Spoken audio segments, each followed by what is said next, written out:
Hi, I'm Lindy, co-founder and creative director of Saltwolf. Saltwolf is a to-the-trade only upholstered furniture company. One of the missions that we have at Saltwolf is to support the design community and help make interior designers' lives easier and their businesses more profitable. Today on our interview series, we are talking with Dawn Wilkinson. Dawn is the owner and principal designer of Six Walls.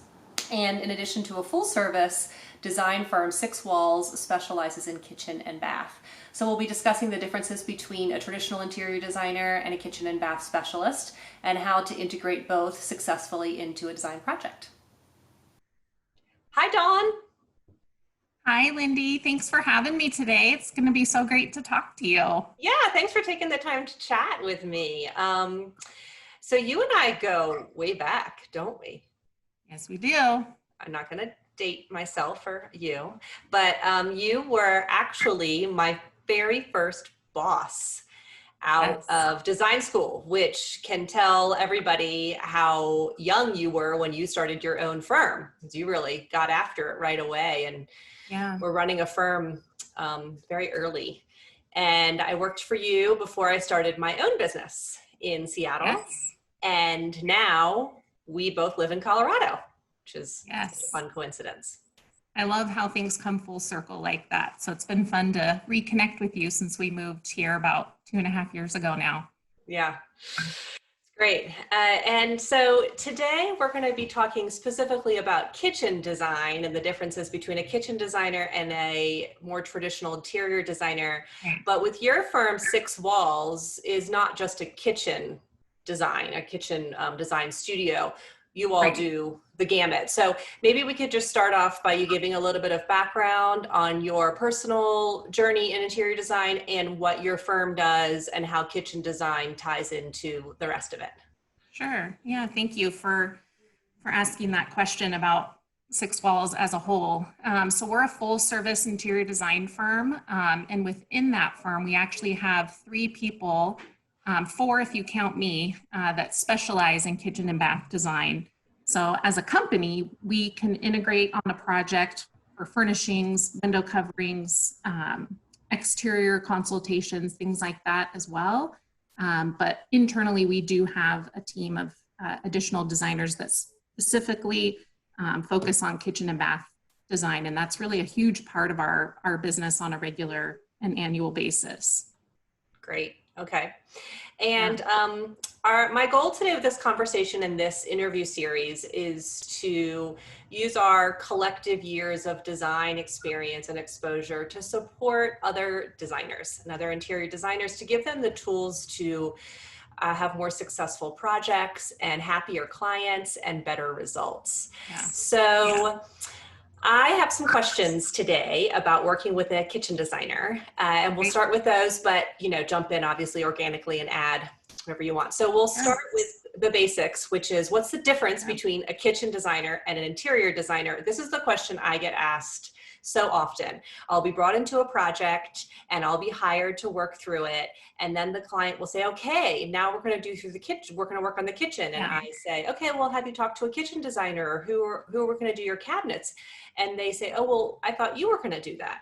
Now, a firm like Six Walls can do both, and you all are able to run the gamut, as you just said. But a lot of designers like myself are not kitchen designers, and we work with an outside kitchen designer, which can really throw clients sometimes. So maybe you could just talk through the differences about that between those two. Yeah, no, I'd love to. So the neat thing about a kitchen and bath designer is that they usually have more interest and more specific training to those particular areas, meaning the kitchen and the bathroom. And that extends into, say, laundry rooms and high function areas that have appliances integrated with them, and also a lot of plumbing, a lot of lighting details, and a lot of clearances and a lot of movement coming in and out of that space. So from that regard, there are designers that once they get into the design industry, they kind of gravitate to a specialty like kitchen and bath design because they love all the integration of all of those different pieces. So, and that's just to interrupt. That's so interesting. You bring up clearances because yes, that is so important when designing cabinetry and kitchens and bathrooms.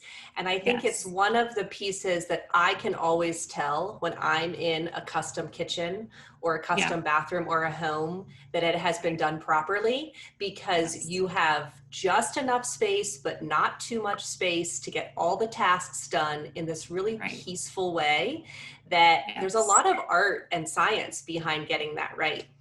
Yes, it's a well coordinated dance. So it is that art and science blend. And Mm-hmm. you're in someone's kitchen doing an initial consult, fully understanding how do they cook now, or how do they move through the space? What are the pinch points? Uh, Mm-hmm.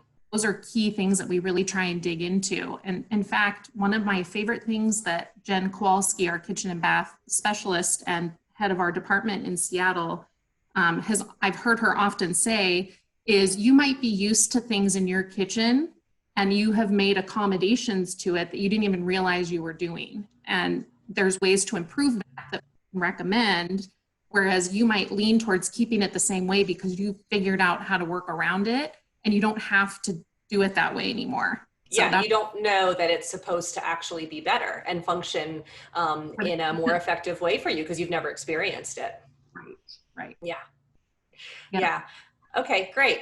And then a kitchen designer often provides the cabinetry. That's a really key point that I yeah, think differentiates a kitchen designer from someone like myself. So with Westward Foundry, our firm before we launched Saltwolf, we don't sell cabinetry. We don't represent that. So we don't know the ins and outs. So explain to right. me a little bit about how that works when you have a client who hires you to supply their cabinetry and do the design for it.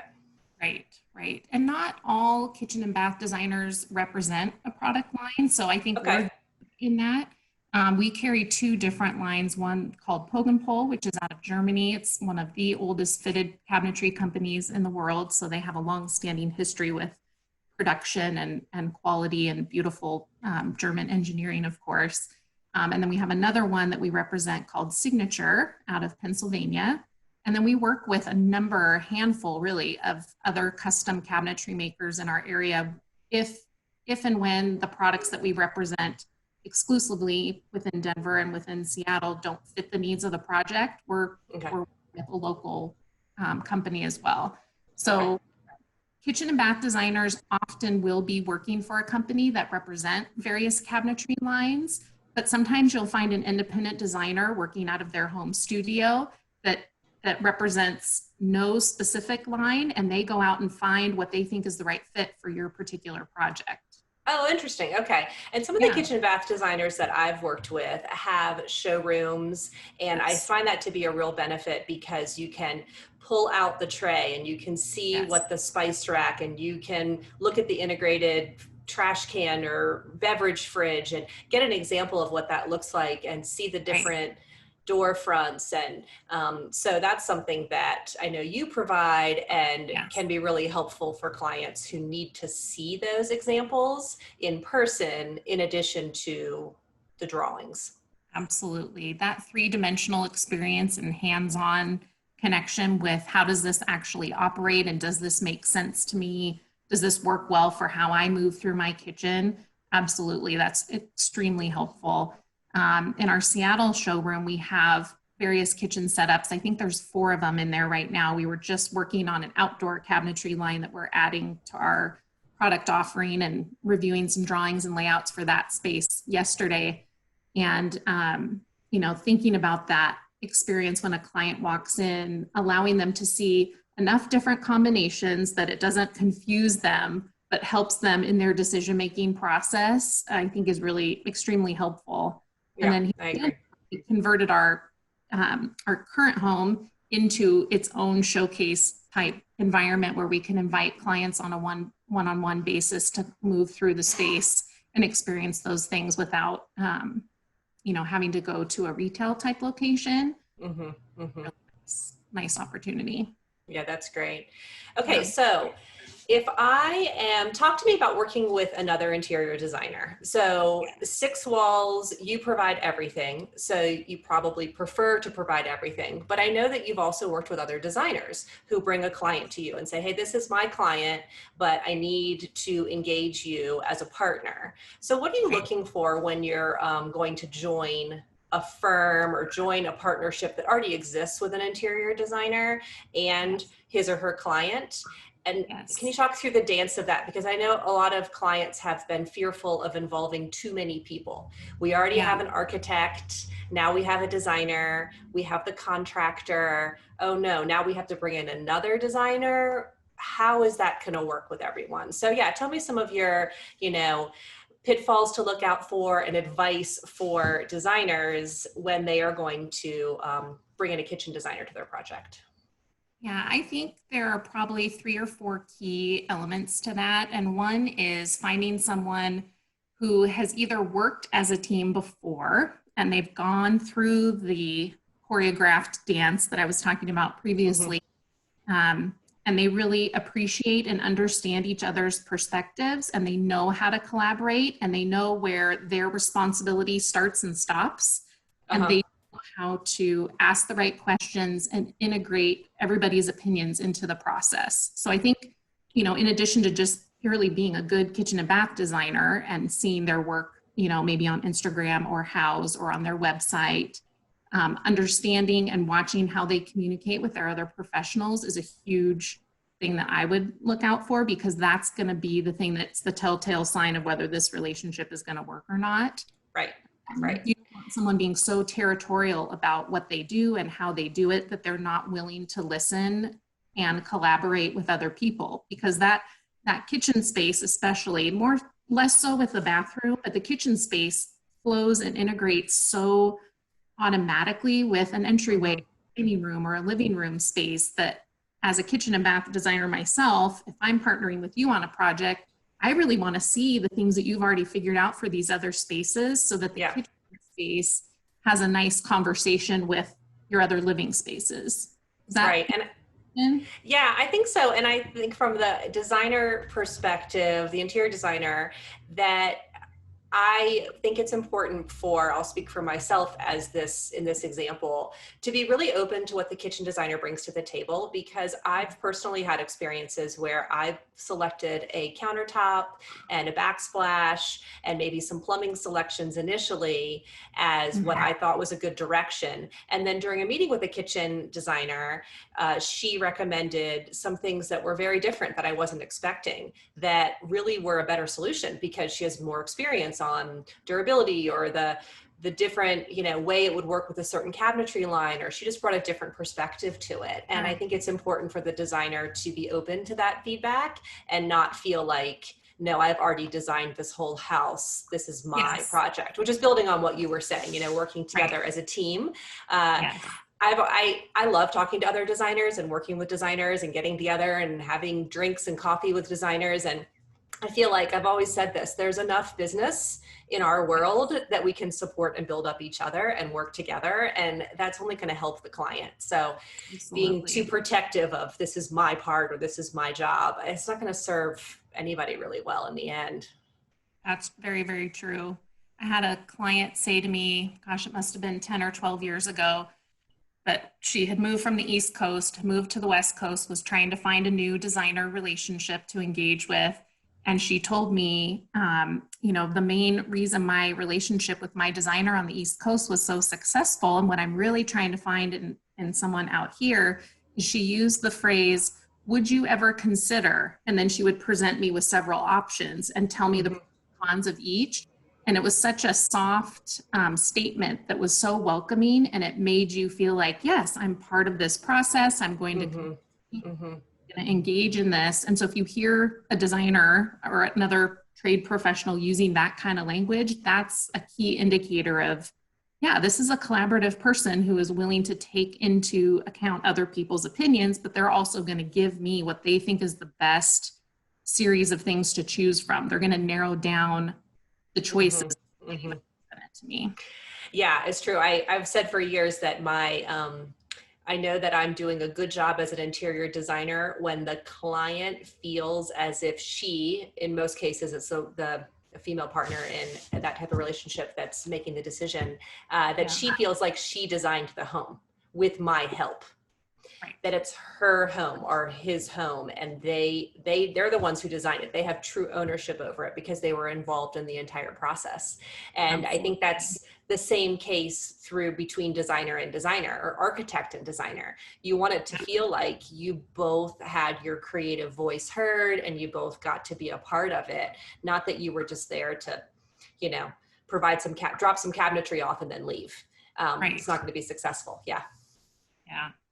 That's one thing I think about kitchen and bath specifically that we've said numerous times within our firm with each other, and then also to other trade partners, is that we're a sandwich. There's all these layers, and if only a cabinetry provider on a project, we're kind of doing the client a disservice in that we're not fully integrating and understanding, you know, how do the floor transitions work here? What's the flow coming in and out of this space? What kind of appliances do you want to use? And a lot of times that's where design will start, especially in a remodel, is one of the appliances has gone out and they start shopping for new appliances and then find that's interesting. Yeah. Other assortment of things to add to their kitchen that they never thought of before, as opposed to just replacing the refrigerator that went out.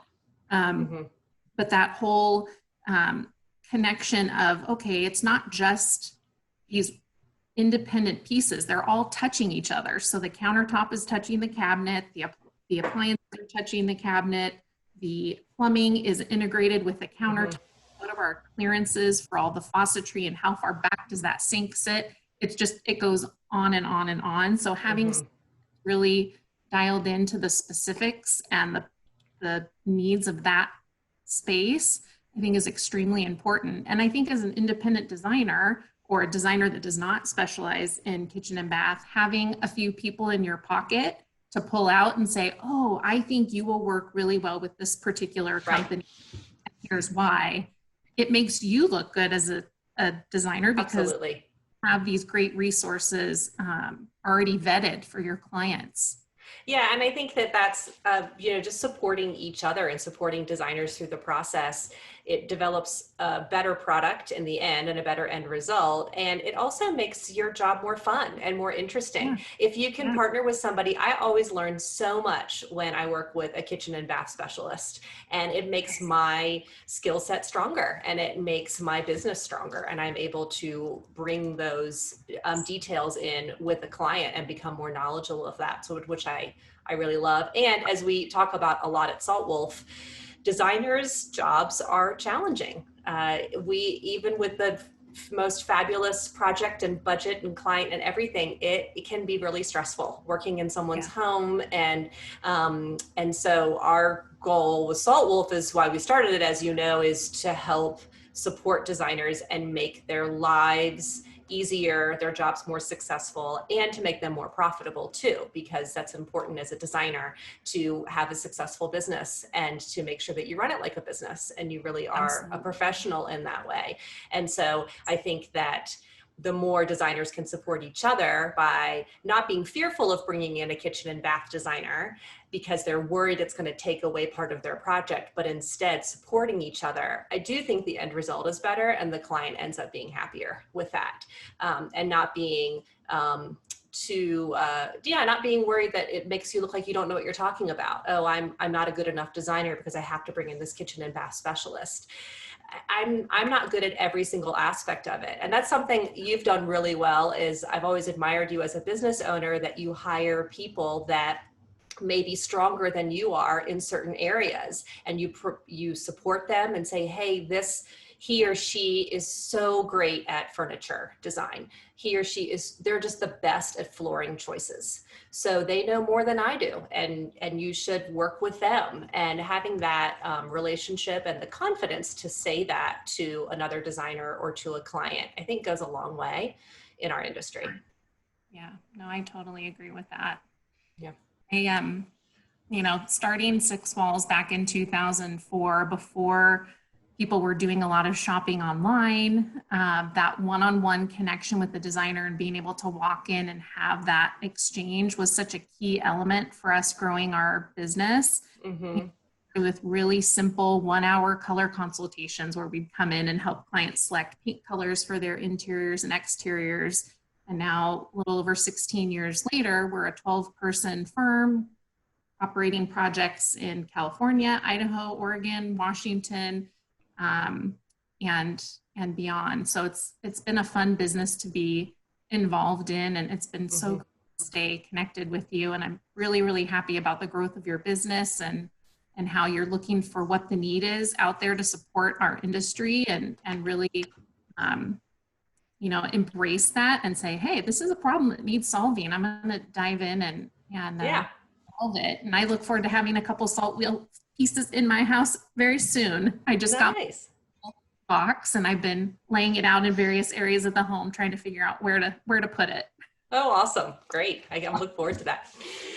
Okay, so let's see. One other question I had, I think it's the last one, and then any tips you want to add is if you're looking for trying to find a kitchen and bath designer, yes, where do you specifically look? You mentioned house, you mentioned, of course, referrals, having designers, but I feel like it's important for designers, non-kitchen and bath specialists, to have a couple of go-to people.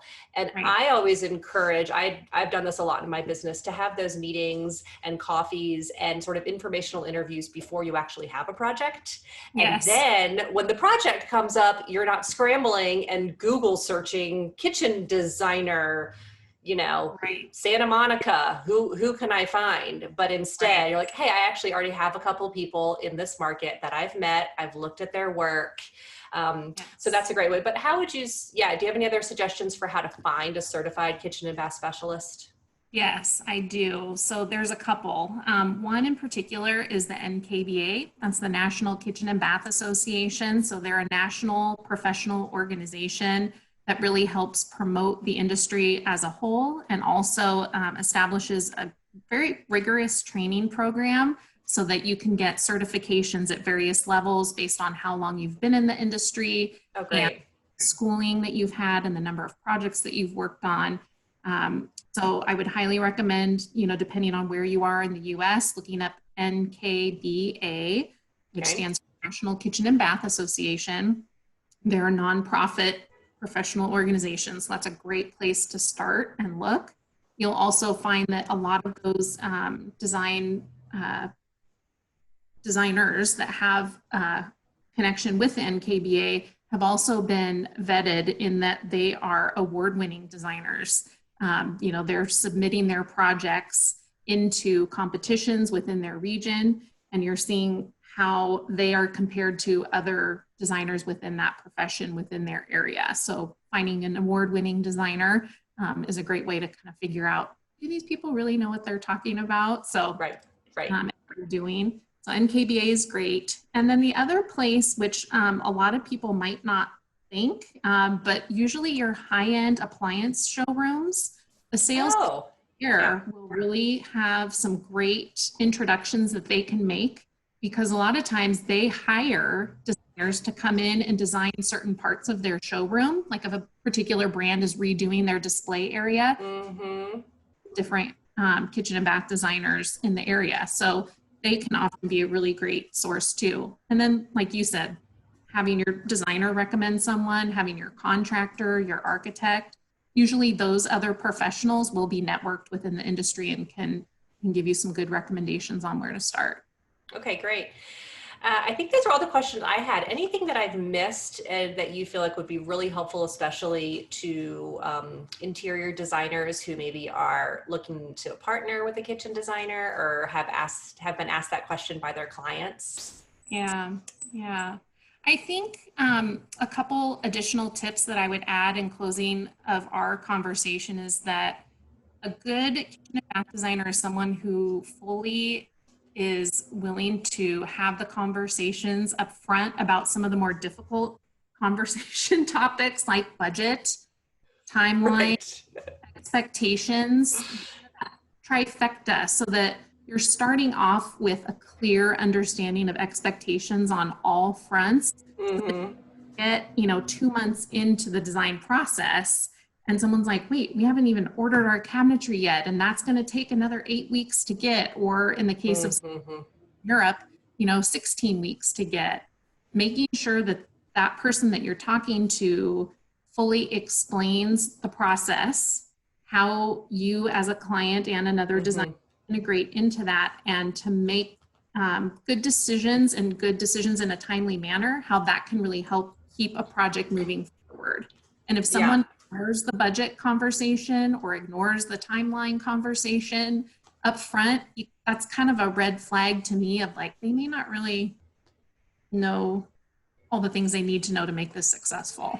Yeah, and that, there's a trap that a lot of interior designers fall into of being a people pleaser, and we don't want to bring up any kind of conflict conversation. We don't want to talk about money because it's sensitive, and the client says, we want to get this done as fast as possible, and like, yeah, you so do can we. say, yeah, great, okay, oh, it'll be really fast, and we don't want to wait 4 months. Oh, don't worry, it won't be that, and we'll make it faster than that, as opposed to saying, well, 4 months is actually sort of a minimum time frame, or whatever the reality is of it. That can really cause a lot of problems in the future. And if you're working with a partner like that and they're telling the client something that's unrealistic, or they're not having those hard conversations, then you're the one who's going to have to be the bad guy to come in and say, well, actually. So that's a great tip. Okay, good. Yeah. All right. Well, thanks again for joining me today and taking the time. And we will have a link to your business, sixwalls.com, in this posting and in our bio. And I encourage anyone who's interested in hiring a kitchen designer to look into Dawn's expertise and do some research yourself. And Sounds good. Well, cheers. It was fun having a little coffee with you this morning and digging in specific to kitchen and bath. I wish you all the best with your endeavor with Saltwolf. Like I said, I can't wait to get a few pieces into my own home so I can sit them. Awesome. Thank you so much. Okay, we'll talk to you soon. Bye. Bye.